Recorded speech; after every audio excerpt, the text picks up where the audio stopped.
အားလုံးပဲမင်္ဂလာပါရှင်ဒီနေ့မှာတော့စာရေးဆရာမခင်ထူးရေးသားထားတဲ့ဘာအိုဆိုတဲ့ဝတ္ထုတော်လေးကိုတင်ဆက်ပေးသွားပါမယ်ရှင်ဘာအိုကျမတို့အိမ်ရဲ့အရှိမျက်နှာဆောင်အောက်မှာကုတ်ပြစ်တစ်ချက်ခင်းထားတယ်အုံးပိနှစ်ပင်ရဲ့အလက်တွေကဇောင်းပေါ်မှာဖြာကျနေတာမို့စိမ်းမြကြည်လင်တဲ့နေရာလေးပါအဲ့ဒီကုတ်ပြစ်ပေါ်မှာဖြင်တပတ်ကြီးခေါင်းပေါင်းပြီးတင်မြင်ခွေထိုင်နေတတ်တဲ့ဘာကိုအမြဲလိုတွေ့ရတတ်ပါတယ်။ဘာဟာဥပရိယအလွန်ကောင်းတဲ့မြမအဖိုးကြီးတယောက်ပါ။ကော့ပြန်နေတဲ့မျက်ခုံးမွေးဖြူဖြူကြီးနှစ်သွဲဟာမျက်ခွန်ထမ်းမှထင်းခနဲ့မြင်ရတယ်။အသက်အရွယ်အိုမင်းလာပေမဲ့အသားအရည်ကဝင်းဝနေသလိုနှုတ်ခမ်းထူပြပြဟာလည်းရဲဆိုနေစေပါ။နှုတ်ခမ်းမွေးပတိုင်းမွေးမထားတဲ့ဘာရဲ့မျက်နှာပြင်ဟာပကတိရှင်တန်နေတယ်။ထောင်ထောင်မောင်းမောင်းနဲ့ကြားမဖြက်လက်တဲ့ဘာဟာအလွန်စိတ်အားထက်တန်တတ်သူတယောက်လည်းဖြစ်ပါတယ်။ဘာဟာမာနကြီးပြီးဆွေကုံမျိုးကုံကိုအလွန်ယူတတ်သူပါ။ကျမတို့မြေးတွေကိုမကြာခဏပြောလို့ရှိတဲ့ဘာရဲ့စကားကတော့ဘာတို့အမျိုးတွေဟာဘယ်တော့မှအောက်တန်းမကြဘူး။အစဉ်အဆက်ရွာကိုအုပ်ချုပ်ခဲ့ကြတဲ့သူတွေတကြီးမျိုးတွေပေါ့ကွာမဟုတ်မခံတတိရှိတဲ့အမျိုး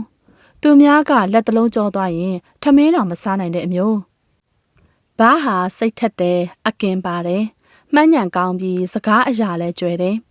တစ်ချိန်လုံးကရွာမှာဘာဟာမင်္ဂလာစကားပြောအလွန်နာမည်ရဆိုပဲဘာမင်္ဂလာစကားပြောကောင်းတာကိုကျမတို့မကြားမမီလိုက်ရပေမဲ့မြေးတွေကိုပုံပြင်ဇက်နှိပ်ပတ်တော်တွေပြောပြတဲ့နေရာမှာတော့တိတ်ကောင်းတယ်ဘာနာမှာဝိုင်းပြီးကျမတို့ကဘာကိုအမြဲပုံပြောခိုင်းတာပေါ့ဘာရဲ့ပုံမြင်တွေကိုစိတ်ဝင်စားနားထောင်ရင်စားဖို့အိတ်ဖို့ကိုတောင်တတိမရဘူးအဲ့ဒါလို့ပြောပြတိုင်းဘာကနောက်ဆုံးမှာသွေးတောက်ကြီးမျိုးဆိုသူတွေရဲ့နှိကုံးတက်လေးရှိပါတယ်မြင်းချံမြောက်လက်နယ်မှာသွေးတောက်ကြီးဆိုတာနည်းနည်းရရမဟုတ်ဘူးကွလက်မောင်းသွေးကိုဖောက်တောက်ပြီးဘရင်တစ္ဆာတော်ခံခဲ့တဲ့မင်းတို့ရဲ့ဘို့သွေးတောက်ကြီးဆိုတဲ့နာမည်နဲ့10နှစ်ကျော်အုပ်ချုပ်ခဲ့တာပေါ့ကျမတို့ကဘိုးကိုမမီဘားကိုမီသူတွေလေကျမတို့မီတဲ့ဘားတော်ဒီလောက်မှန်ရှိတာ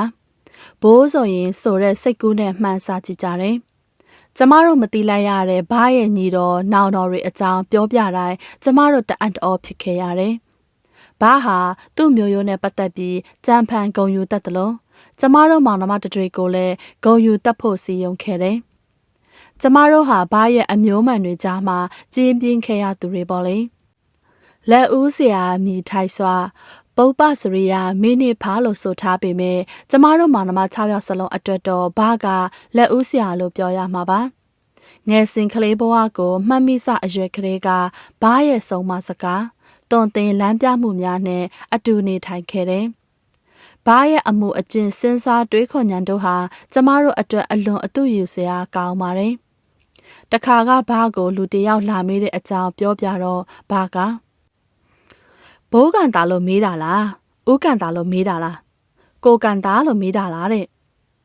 သူ့နာမည်အခေါ်အဝေါ်ကိုဖမ်းပြီးဘယ်သူဆိုတာခံမှန်းရအောင်လုပ်တယ်လေကျမတို့ကိုစုံမတဲ့ဘာရဲ့စကားလေးတွေဟာမှတ်သားနိုင်ယူဖို့အင်မတန်ကောင်းပါတယ်မင်းတို့တုံးအောက်ကဖားတော့မဖြစ်စင်နဲ့ဟဲ့တဲ့တုံးအောက်ကဖားဆိုတာဘာကိုပြောချင်တာလဲဘာဟာထူထဲရဲဆိုနေတဲ့နှုတ်ခမ်းအစုံကိုမိမ့်မိန်ကြီးပြုံးတယ်။ဘာဟာလေးလေးနက်နက်စကားဆိုချင်တိုင်းအဲ့ဒါလိုပြုံးတတ်တယ်။တုံးအောက်ကဖားများဘယ်လိုပဲတုံးမော်တင်တင်တုံးအောက်ပဲပြန်ဝင်တာငါမြင်ရဲ့တဲ့။ကျမတို့ပညာစူးစမ်းဖို့ဆုံးမတာတော့ဘာကအမြောက်အပင်လေးနဲ့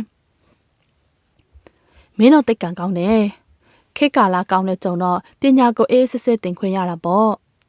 စာပညာတတ်ခြင်းကလူကိုအထက်တန်းကျစေခြင်းတစ်မျိုးပဲကွပညာတတ်ရင်လူအောင်မကြဘူးအရာရာကိုတွေးတောဆင်ခြင်နိုင်တဲ့အုံနောက်ရှိလာမယ်ဘဝကိုမြင့်တဲ့ထက်မြင့်အောင်ရှောက်လာနိုင်မယ်နဲတဲ့ပါရမီတွေလားကွာမှတ်ထားကြငါမီတွေမင်းတို့ဟာသွေးတောက်ကြီးမျိုးတွေကွဘယ်တော့မှအောက်တန်းမကျစေရဘူးကျမတို့အကြီး3ယောက်10တန်းအောင်လို့တက္ကသိုလ်ဆက်တက်ကြတော့ဂုံအယူဆုံးနဲ့အားအပေးဆုံးသူဟာဘာပါဘာနဲ့တိတမျှလူတွေရွာကလာသမျှလူတွေအားလုံးကိုဘာကသူ့မြေ3ယောက်အကြောင်းနဲ့အခန့်နေ ကျမတို့စာကြက်တန်တွေကိုနားဆွင့်ပြီးပြန်ပြောတတ်တယ်။တခါမှရွာကသူ့တူဘာကြီးချောအိမ်ကိုရောက်လာတယ်။မောမောပန်းပန်းနဲ့အထုပ်ကြီးဘေးချပြီးဘာကိုနှုတ်ဆက်တယ်။ဘာကြီးကန်နေကောင်းလား။ကောင်းပါမောင်ရမင်းလာတာဘာကိစ္စနဲ့လဲကွ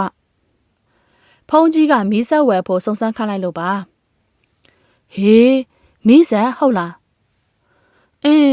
ငါမြည်တွေစာကြက်တဲ့အထဲမှာတော့လျှက်စစ်မီလုံးတွေအကြောင်းပါတယ်ကွ။သူတို့ဘွဲရရင်လျှက်စစ်မီလုံးတွေလောက်ခိုင်းပြီးမင်းတို့ရွာကိုလာဆင်ပေးရအောင်မယ်။ဘာစကားကြတော့ကျမတို့ရည်မိကြသည်။ရည်သာရည်ကြတာပါ။ကျမတို့စိတ်မကောင်းပါ။ဘာရဲ့မျှော်လင့်ချက်အပေါ်ကျမတို့မလုံးမလဲဖြစ်ကြရတယ်။ကျမတို့လည်းကြောင်းတက်ရစာကြက်ရနဲ့ဘာအနာကိုမကန်နိုင်ကြတော့ဘူး။ကျမတို့တွေနဲ့စကားလက်ဆောင်ကြချင်မရှိသလောက်ဖြစ်လာတယ်။ကိုပြစ်ပေါ်မှာတယောက်တည်းငူငူကြီးထိုင်နေရှာတဲ့ဘာကိုကျမသိတနာမိတယ်။ဟိုတုန်းကကျမတို့ကိုစကားတွေအများကြီးပြောခဲ့တဲ့ဘာဟာအခုတော့ကျမတို့စာကြက်တန်တွေကိုနားထောင်သူဖြစ်လာခဲ့တယ်။ကျမတို့မြည်တွေစာကြက်တန်အောင်မှာဘာရဲ့အမျိုးမှန်စကားတွေရော့ပါလာခဲ့တယ်။မြည်တွေရဲ့စာအုပ်ထဲကလောကရက်အကြောင်းတွေကဘာရဲ့သွေးတောက်ကြီးမျိုးကွာဆိုတဲ့အကြောင်းနေရာမှာအစားထိုးနေရယူလာတယ်။အင်ကိုလာသမျှဧည့်သည်တွေဟာဘာရဲ့မြည်တွေပညာရေးအကြောင်းနားထောင်ရတော့တာပေါ့လေ။ဘာဟာအစွဲတစ်ခုကိုယုံကြည်စွာစိုးနစ်သူလည်းဖြစ်တယ်။ဘာရဲ့သားသမီးအားလုံးထဲမှာမေမေကစီးပွားရေးအတောင့်တင်းဆုံးပါ။အစားအသောက်အနေအထိုင်ချောင်းလဲလို့ဘာကကျမတို့နဲ့လာနေတာမဟုတ်ဘူးတဲ့။ကျမတို့မိသားစုကမန္တလေးမှာနေတာမို့အတူလာနေတာလို့ပြောပါတယ်။အသက်ကလေးရဲ့တဲ့ရှေ့စင်လို့မန်းတောင်ရိတ်ခိုးတဲ့မန္တလေးကမင်းနေပြီတော့ကွအခုထိကျုံမြို့ရောအထင်ရှားရှိသေးတယ်။ထီးရိတ်နန်းရဲ့အငွေ့မှာနေရတာကိုကကန်ထူးလို့ပဲငါမန္တလေးမှာပဲတည်တဲ့အထိနေမယ်။ကျမတို့ထက်ဘာဟာမန္တလေးကိုချစ်တယ်ဆွဲလန်းတယ်ဘယ်လောက်ထိဆွဲလန်းတယ်လဲဆိုရင်ဘာနဲ့မေမေစကားများတော့ဘာကစိတ်ဆိုးပြီးရွာပြန်သွားဖူးတယ်။စကားများရတာကလည်းသူ့မြေအကြီးနဲ့ပတ်သက်လို့ပါ။အကိုကလမ်းထဲကရွယ်သူကောင်လေးတယောက်နဲ့ရံဖြစ်တယ်။မေမေကသွားဆွဲရင်မိဘချင်းစကားဆက်များကြတာပေါ့လေ။မေမေကစကားနဲ့ရံဆဲပြန်လာပေမဲ့မိမကြီးကစကားတခွန်းအတွန်းတက်လိုက်တယ်။အလကားနေရင်သွေးနဲ့ထင်ရောက်နေတဲ့ဟာတွေဘယ်လိုအမျိုးသားတွေပဲဖြစ်ဖြစ်တို့ကတော့အထင်မကြီးဘူးဟဲ့။ဒါကိုကြားလိုက်တော့ဘာဟာတောင်ဝိတ်ဆွဲပြီးအိမ်ရှိထွက်တော့တာပဲ။အေးတတိရှိရင်ရှင်ချင်ရနဲ့ရှင်လိုက်စမ်း။နှစ်ထင်ရောက်နေတဲ့သွေးဘယ်လောက်နေတယ်ဆိုတာပြလိုက်စမ်းမယ်ထွက်ခဲ့ကြ။ဘာညာနဲ့ထွက်ရန်တော့တအိမ်သားလုံးဘာကိုထွက်ဆွဲရတာပေါ့။ကျမတို့လက်ထဲမှာကန့်လိုက်နဲ့ပါလာတဲ့ဘာဟာအော့ဩစရာကောင်းလောက်အောင်တာမာနေခဲ့တယ်။ဘာဟာမကြိမ်မနှက်နဲ့အန်ကိုတင်းနေအောင်ကြိတ်ထားတယ်။ဘာလက်ထဲကတောင်ဝိတ်ကိုဆွဲယူလို့မရခဲ့ဘူး။သူပြောချင်တယ်လို့မပြောလိုက်ရတော့ဘာကမမေကိုဆက်ရနာပေါ့။နိုင်အောင်မပြောရကောင်းလားအညံ့ခံခဲ့ရမလားဆိုပြီးစကားများကြတယ်။မေမေကပြန်អော်တော့ဘာကစိတ်ဆိုးပြီးရွာပြန်သွားတယ်။ဘယ်ကြမှာဘာပြန်လာတယ်လဲဆိုရင်အပြင်းဖြားတော့မှအရေးပေါ်ပြန်လာတာ။ဘာပြန်လာတဲ့နေ့ကိုကျမမှတ်မိပါသေးတယ်။ဘာရဲ့သူတွေကဘာကိုပွေပြီးအိမ်ထဲဝင်လာတော့ဘာတတိလင်နေတာ။ဘာရဲ့တကောလုံးလဲချစ်ချစ်တောက်ပူလို့ကျမတို့လည်းဆရာဝန်ချက်ချင်းပြေးပင့်စေထိုးစေသွင်းအားချင်းကူကြတာပေါ့။ရက်တပတ်လောက်နေတော့ဘာနလန်ထလာတယ်။ကျက်စွပြုတ်ရည်လေးဆန်ပြုတ်လေးတောက်လာနိုင်တယ်။တဖြည်းဖြည်းနဲ့ဘာမျက်နှာပြန်ကြည့်လင်လာတယ်။ဘာစဖျက်ဖျားချင်းတော့စေးတောက်ပါတယ်။မရဘူးကွ။အပြင်းဖျားလာတော့ဘာကြောက်လာတယ်။တရားမှာကိုကြောက်တာမဟုတ်ဘူး။ဘာဆုံးဖြတ်ချက်ချထားတဲ့မန္တလေးမှာမတရားမှာကိုကြောက်တာ။ဒါကြောင့်ဆွေမျိုးတွေတားတဲ့ကြားကမန္တလေးကိုဇွတ်ပြန်လာတာ။လမ်းမှာမသေးဘူးဘာကအာတင်းထားလာတာကွ။မန္တလေးကိုဝင်တော့မှဘာစိတ်လျှော့ချလိုက်တာ။မသေးကောင်းမပြောက်ကောင်းဘာတယောက်စိတ်ကြီးပုံတွေလေ။ကျမတို့မှာငိုအားထက်ရေအားတန်ရတော့မလို့ခလေးဆိုကြီးဘာကိုအချစ်ပို့ခဲ့ရသည်။အဲ့ဒီလောက်ထိဘာကအမန္တလေးကိုဆွဲတာ။ကျမတို့ကြောင်ပြီးလို့ဘွဲ့အတီးတီးရကြတော့ဘာကမေးတယ်။မင်းတို့ဘွဲရပြီးဘာဆက်လုပ်ကြမလဲဘာကိုပြောကြစမ်းဘာရဲ့စိတ်အားထက်သန်နေတဲ့မျက်နှာကြီးကိုကျမဘက်တော်မှမေးလို့ရမှာမဟုတ်ပါဘူး အဲဒါလိုဘာကမီတော့ငငယ်တုန်းကကျမရွတ်ဆိုခဲ့ဖူးတဲ့ကြပြလေးကိုတတိယမိတယ်။လူလေးချင်းရင်ဘာလုပ်မလဲမေးရင်ကွယ်ဆိုတဲ့ကြပြလေးကိုပါ။ဘာစိတ်ကျင်တတ်အောင်တယောက်တစ်မျိုးအဖြေပေးလိုက်ရပေမဲ့ကျမတို့အဖြေတွေအတိုင်းဖြစ်မလာကြပါဘူး။အကိုကြီးကဖေဖေရဲ့အလုပ်ကိုဆက်လုပ်တယ်။အကိုလက်ကအယောင်အဝယ်လုပ်တယ်။ကျမကတော့မူလာရန်ပြဆရာမလေးပေါ့။တကယ်တမ်းကျောင်းသူကျောင်းသားဘဝကိုဆွတ်လွတ်ပြီးအပြင်လောကကိုထိုးဖောက်ဝင်ရောက်ကြည့်ကမှကြော်ဖြဲရတဲ့အခက်အခဲတွေရင်ဆိုင်ရတဲ့ပြဿနာတွေကိုကျမတို့သိလာရတယ်။အကိုကြီးကလုပ်ငန်းတွေမကောင်းတော့တဲ့အကြောင်းအကိုလက်ကအရာအဝယ်မှာစကားမပီတဲ့သူတွေကိုမထိုးပေါက်နိုင်တဲ့အကြောင်းကျမကကလေးတွေရဲ့အနာဂတ်အကြောင်းဘားကွယ်ရမှာပြောဖြစ်ကြတယ်။ဘားရှိမှာတော့ကျမတို့ကတကယ့်ကိုလူစွမ်းကောင်းကြီးတွေလို့အိုက်တင်အပြင်းနေပေါ့လေ။ကျမတို့ရဲ့ဟန်ဆောင်မှုတွေကိုဘာမသိရှာပါဘူး။ဘားကအကင်းပါပေမဲ့အိုရှာပြီလေ။ဘားရဲ့မျက်စိတွေနားတွေလည်းအိုကြပြီပေါ့။ဒါပေမဲ့ဘားကစိတ်မကြဘူး။ကျမရဲ့အောက်ကအငယ်3ယောက်ကိုသူ့မျိုးရိုးအကြောင်းကျမတို့လိုပညာတတ်အောင်စူးစမ်းကြဖို့အကြောင်းတွေပြောဟောဆုံးမနေတော့မယ်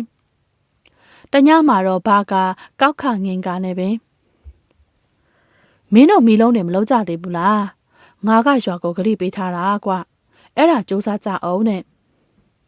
ကျမတို့လည်းတယောက်မျက်နှာကိုတယောက်လှမ်းကြည့်ကြရင်မျက်ရည်တွေလဲလာသည်။ဘားကိုပဲလို့နှစ်သိမ့်ရမလဲဆိုတဲ့စကားကိုရှာနေစဲမှာပဲလျှက်စစ်မီတွေပြတ်တောက်သွားတယ်။ကျမတို့ဘားကိုအဖြေမပေးလိုက်မိဘူးလေ။တနေ့မှာကျမတို့အိမ်ရွှေ့ပြောင်းရဖို့အကြောင်းပေါ်လာတယ်။အနှစ်20ကျော်နေလာတဲ့ကျမတို့နေရာကိုအရန်မဲတွေ့တာနေမိပြီ။တေးပင်ပန်းမှန်တွေနဲ့စို့ပြင်းနေတဲ့ကျမတို့ခြံလေးကိုကြည့်ပြီးစိတ်မကောင်းဘူး။ဘားထိုင်နေကြကုတ်ပစ်လေးကိုမြင်လိုက်ရတော့ကျမမျက်ရည်ကျလာတယ်။ဘယ်တက်နိုင်မလဲ။ကျမတို့ရွှေ့ဖို့ပြောင်းဖို့စစ်စင်ရတော့တာပေါ့။ဘာမသိအောင်လှုပ်ရှားကြပေမဲ့ဘားကတိဖြစ်အောင်တည်သွားတယ်။ဘယ်ရွှေ့ကြမလို့လဲဟာနင်တို့ဟာဟိုလေဒီထက်အေးဆေးတဲ့နေရာကိုပေါ့ဘာရဲ့။အိုးဗျာဒီမှာဘာပူနေလို့လဲ။မန္တလေးမှာပဲငါကနေမှာနင်တို့ရွှေ့ချင်ရွှေ့ကြ။အိုးဘာကလည်းမန္တလေးတော့မန္တလေးပါပဲဘာရဲ့။ကျမတို့မှာပစ္စည်းတွေတည်ကြပြောင်းကြဖို့အရေးကမခက်ခဲပဲဘားကိုနားချဖို့ခက်ခဲလာတယ်။အကျိုးအကြောင်းကိုဘားတဘောပေါက်အောင်ရှင်းပြပြီးအတော်ကြီးကိုနားချယူရတယ်။ဒါပေမဲ့ဘားကအစာကြေပုံတော့မရပါဘူး။အသက်80ကျော်လာတော့လေဘားရဲ့သွေးတောက်ကြီးမျိုးဆိုတဲ့သွေးတွေလည်းမဆူပွက်နိုင်တော့ပါဘူး။ကျမတို့နဲ့အတူနေရာတစ်ကိုလိုက်ခဲ့ရရှာတယ်။နေရာတစ်မှာဘာမပြောရှာဘူး။ကျမတို့သိတာပေါ့။ကျမတို့မှာလောလောဆယ်ဘားထိုင်ဖို့ကုတ်ပစ်ကလေးတစ်ချက်တောင်ခင်းမပေးနိုင်သေးဘူး။အုံးပင်ကလေးတွေလည်းမဆိုင်နိုင်သေးဘူး။စိတ်ပရီးကိုတကြောက်ကြောက်စိတ်ရင်ဖျားခန့်အတွက်ကန့်ထားတဲ့အဖီလေးအောက်မှာဘားထိုင်နေတတ်တယ်